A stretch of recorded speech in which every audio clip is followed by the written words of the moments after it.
2010ஆம் ஆண்டு. அப்போது திமுக ஆளுங்கட்சி, அம்மா அவர்கள் எதிர்க்கட்சி. ஒரு பெரிய மிரட்டல் விடுத்து அம்மா அவர்களுக்கு எதிராக மதுரை மாவட்டத்தில் பல இடங்களில் போஸ்டர் ஒட்டியிருந்தார்கள். அந்த போஸ்டரில் அம்மா அவர்கள் மதுரைக்கு வந்தால் திரும்பி செல்ல மாட்டார், மதுரைக்கு அம்மா அவர்கள் வரக்கூடாது என்று மதுரை மாவட்டத்தில் பல இடங்களில் அந்த போஸ்டரை ஒட்டி பெரிய மிரட்டல் எல்லாம் கொடுத்தார்கள். அதேபோல் ஜெயா டிவிக்கும் மிரட்டல் தொலைபேசிகள், மிரட்டல் கடிதங்கள் வந்து கொண்டிருந்தது.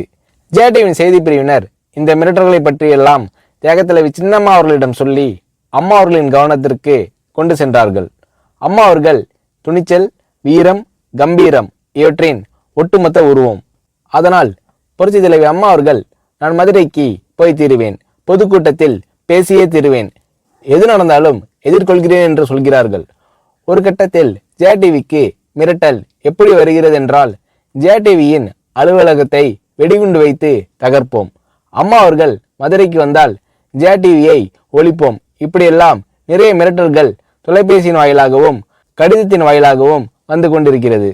இந்த மிரட்டல்களை எல்லாம் கடந்து அம்மா அவர்கள் மதுரைக்கு சென்று பிரம்மாண்டமான பொதுக்கூட்டத்தில் லட்சக்கணக்கான மக்கள் மத்தியில் எழுச்சி உரையாற்றும் போது, ஒரு எதிர்க்கட்சியின் தலைவி என்ற முறையில் என்னை நீங்கள் மிரட்டுங்கள், ஒரு எதிர்க்கட்சியினை நான் நடத்துகிறேன் என்பதற்காக கழகத்தை மிரட்டுங்கள், ஜெயா டிவியை எதற்காக மிரட்டுகிறீர்கள், ஜெயா டிவியின் அலுவலகத்தை நீங்கள் தகர்ப்பீர்களா, ஜெயா டிவியை நீங்கள் ஒழித்து கட்டிவிடுவீர்களா, பார்க்கலாமா, ஜெயா டிவியை ஒழித்து கட்டிவிட்டால் என்னுடைய அரசியல் குரலை ஒழித்து விடலாம் என்று கனவு காணுகிறீர்களா?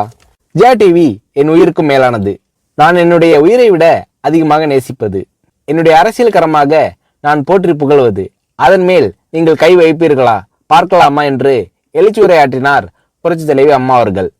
இப்படியெல்லாம் அம்மா அவர்களின் அன்புக்கும் மரியாதைக்கும் பாத்திரமாக ஜெயா டிவி இருந்தது.